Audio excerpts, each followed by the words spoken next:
Now, Jonah Hill. Looks like BlackySpeakz is about to die on this hill.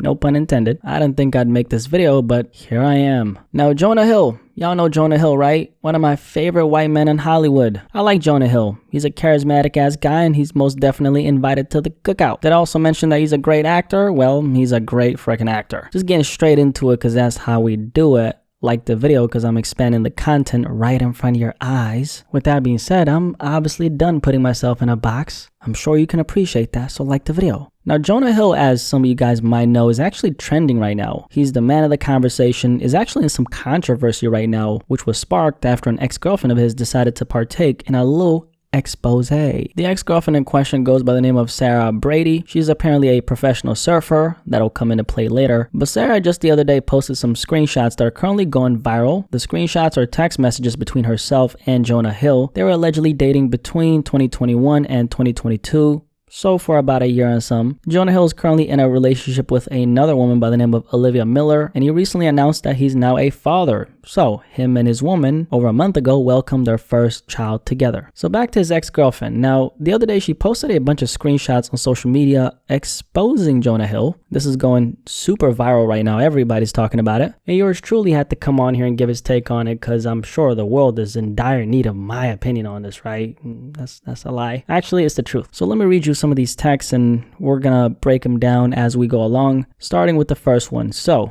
this is the screenshot that went the most viral. Let me read it for you. Plain and simple, Jonah Hill starts off by saying, if you need, and these are bullet points he texted, if you need surfing with men, boundary-less inappropriate friendships with men to model, to post pictures of yourself in a bathing suit, to post sexual pictures, friendships with women who are in unstable places, and from your wild recent past beyond getting a lunch or coffee or something respectful, I am not the right partner for you, he said. He continued by saying, if these things bring you to a place of happiness, I support it, and there will be no hard feelings, Jonah reiterated. That sounds pretty fair. These are my boundaries for romantic partnership, my boundaries with you based on the ways these actions have hurt our trust. At the bottom of the screenshot, his ex-girlfriend said, see the misuse of the term in quotation marks, boundaries, question mark. I actually don't. So just some further context behind this. Like I stated earlier, his girlfriend is or was a professional surfer. The reason why he's adding in surfing with men and posting pictures of yourself in a bathing suit, etc. is because she's a surfer. And how do women who work as professional surfers dress? Not in trench coats, that's for damn sure, but in bathing suits if you're a woman, right? That obviously makes complete sense because the profession involves you not only being in water,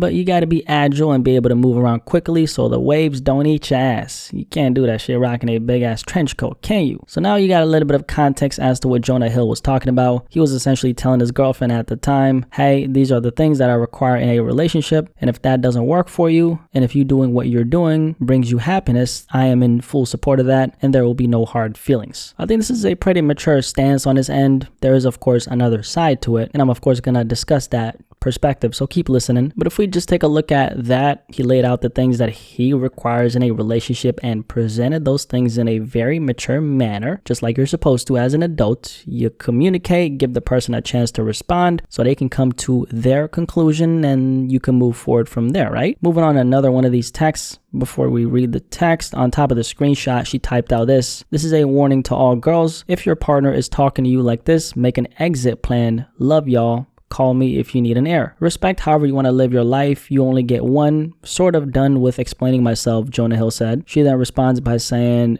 3 removed, not the video yet. It is my best surfing video. Would you feel better if the cover frame was different? Any more specific ones that bother you? Question mark. She asked him. Jonah responded by saying, yes, one that isn't of your ass in a thong.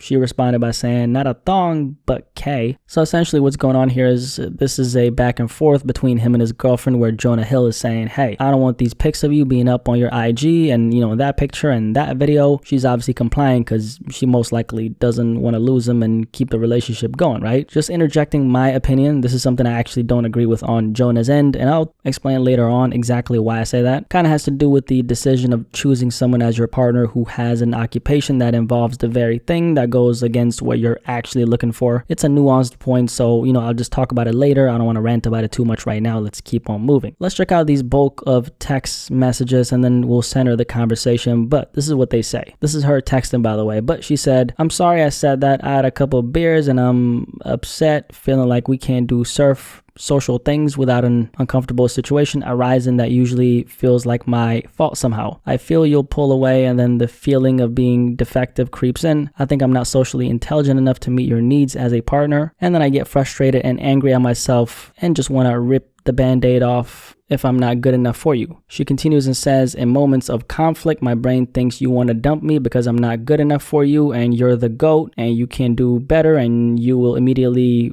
once you end things with me." This is what Jonah Hill responded with, "You're right, we can't do social things or develop trust until you consider me and make decisions that give regard to our relationship. I've been vulnerable as possible and I'm telling you I am needing you to step up to the plate, which you can, I'm sure of it, but these losers don't get your time if you want me. Straight up, it's consideration. I respect your love of surfing, but I respect myself as well, and your love of surfing and being in those situations and lack of awareness are not mutually exclusive. This isn't me. I have my own issues that I own. If you want marriage and family by these people, quote unquote, you can't use the 25 card. Step up and cut shit. These people don't get your time or your personal kindness at the sacrifice of minds." So this is obviously a back and forth between Jonah Hill and his ex-girlfriend. What he's standing on, what he said earlier, "I respect your love of surfing, but I respect myself as well. And your love of surfing and being in those situations and lack of awareness are not mutually exclusive." Not sure exactly what this means since we're only seeing one side of the story and,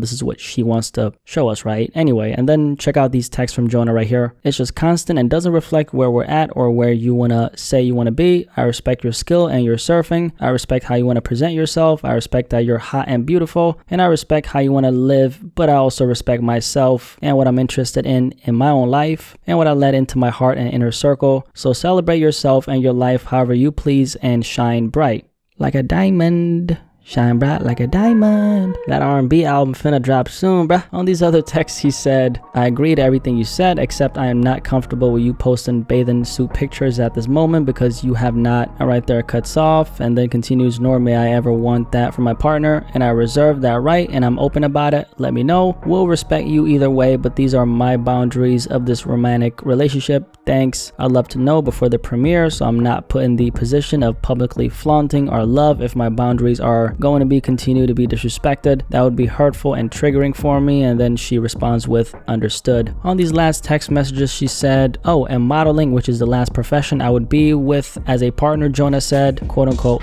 "thought pics," she said. "That's kind of funny. But LOL, must be hard feeling so trapped," Jonah Hill said. She responds by saying, "Well, maybe you should have asked me more about what I do for work before you decided to date me then. A little late now." Jonah ends it by saying, "Keep taking me for granted. Go model. It's a fulfilling life. You'll love it." That does sound sarcastic. "Real depth and substance and sustainability for relationships." Oh, he was definitely sarcastic. "But actually, I'm done with this convo," he ends it with.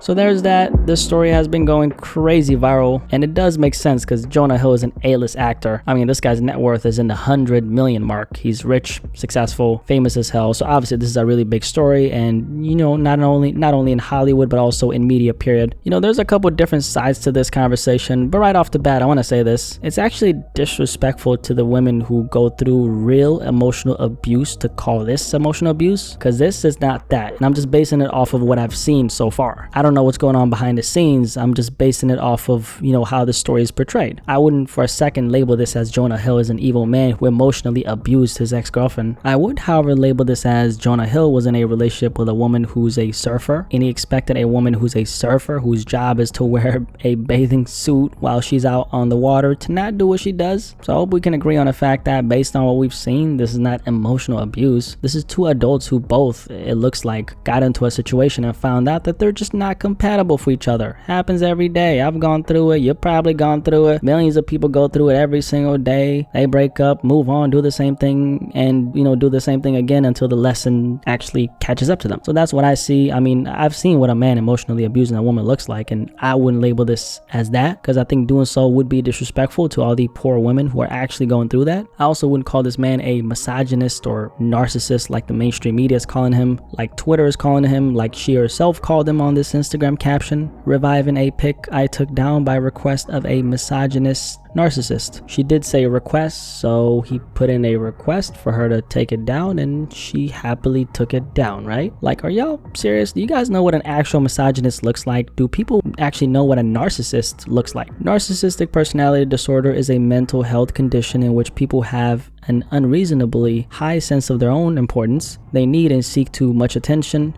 and want people to admire them. People with this disorder may lack the ability to understand or care about the feelings of others, but behind this mask of extreme confidence, they are not sure of their own self-worth and are easily upset by the slightest criticism. This is a mental illness which shouldn't be thrown around loosely, and I've seen this so much, man. People just throw this term around like it applies to the slightest bit of friction that happened between two people. I would say someone who loosely uses this term against another person is actually more of a narcissist than the person they claim is the narcissist. And I don't know why as a society we've made it so acceptable for people to weaponize a word which is used to describe a mental illness. Just for what? Demonize another person because shit didn't work out? That's life. People get in relationships and break up every single day. How many of those situations that ended did this mental illness actually play a part in? According to research, not Twitter, actual research, up to 5% of people have narcissistic traits. This is not only an estimation, but it's also up to 5%, which means it could be 4, it could be 5, but it could also be 1%. And there's a lot of studies that have actually reported that only 1% of people have this disorder. Even then, there's different degrees of it. Someone could have narcissistic traits, but they're not necessarily a bad human being. They might have these dysfunctional traits that resurface in a relationship with the opposite sex, and even then a lot of that should be taken with a grain of salt, because a lot of it also has to do with who is the partner who's in front of them, and do they happen to have any negative qualities that could trigger certain things in the person who's being labeled as a full-on narcissist. So we really need to stop throwing this term around. It's actually ridiculous that people are so comfortable saying it without putting any thought into what it actually means. Now, that's one part. Another part is the misogyny stuff. Most men, believe it or not, are not misogynists. That's another thing I think we gotta stop throwing around, because I met some guys who really don't like women, and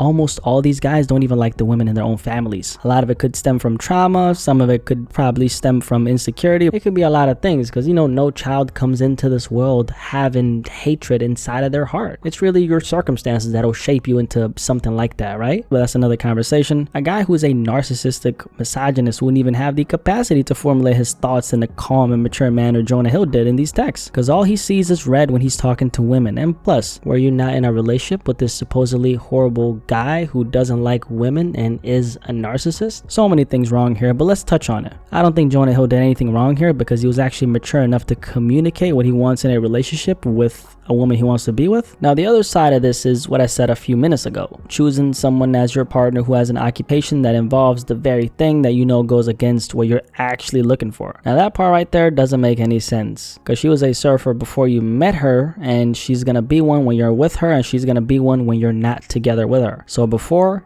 during, and after are the key words here. Just like Jonah Hill was an actor before he met her, when he was with her, he was still an actor, and when they're not together, he's still an actor. My philosophy is I don't think you should ever try to change people. I think doing so will only lead to disappointment, because you'll quickly find out that even if someone changes when you want them to change for you, because their motivation to change came from an external factor, which is you, they're eventually going to, at some point in the relationship, revert back to their baseline, which is who they were before they try to change the core of their being for you. That's why I think accepting people as they are is important if you choose them. One of my mentors always says love is about freedom, which it really is. If you really love someone, you should always want them to express themselves freely without trying to restrict them. If you try to restrict them, that just means that you don't love them for who they are. You are, however, looking for a reason to love them, and so that's when we get in this habit of wanting to change people into what we want them to be, not realizing that people at the end of the day are always going to be who they are. If there's one thing you can count on in this life, it's that that one fact. Just like how a thief is always going to be a thief, right? People are always going to be them. If you can't look at them in their current state and say, you know what, they're not perfect, they might have these weird personality quirks, they might have an occupation that you're not too fond of, but you know what trumps, not Donald, but trumps as in overrides, you know what trumps all that? The love I have for the person I am seeing in front of me. So if you can't say that, it's a complete waste of time to be with someone, because what's the point of not accepting the person who's in front of you when in the end, the person in front of you is always going to be the person in front of you? I think this is probably one of the hardest things we as human beings struggle with, because a lot of times, as you probably know, we pick people based on their potential and we bank on the fact that they're going to become this prototype that we have in our head, not realizing that that's obviously not realistic because they are a human being. They're going to do them. Aside from that, I look at the situation and I say Jonah Hill and his ex-girlfriend were just not compatible. I don't think it's his fault, and I actually don't think it's her fault. I think it's life. Two people come together knowing the shoe doesn't fit, and eventually you're going to have to throw that shoe away on top of all the red marks on your feet because you try to force some shoe that wasn't going to work in the end. You catch my drift? He's not a bad guy, judging from what I've seen. He's just a guy who is delusional enough to think that a woman who's a professional surfer was ever going to put on a trench coat for him when she's out surfing.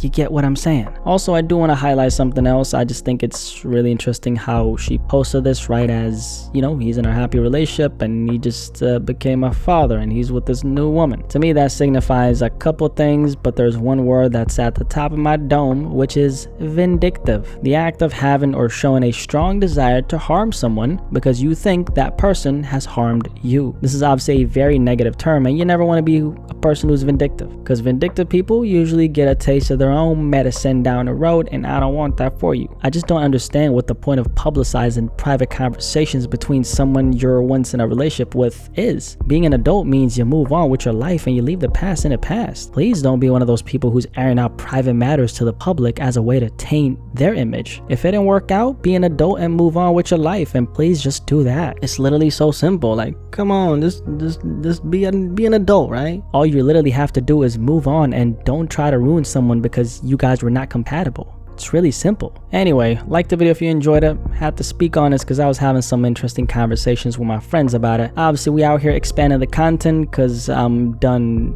putting myself in a box. For real, I'm really done, okay? I'm not gonna put myself in a box from now on. If I want to speak about something, I'm gonna speak about it, because why the fuck not? Anyway, do you guys have any thoughts on it? You've heard the story, you've seen the text messages. Do you think Jonah Hill is the enemy here or nah? Curious to hear what you have to say. Catch you tomorrow, and you have a blessed day, my friend. I'm out.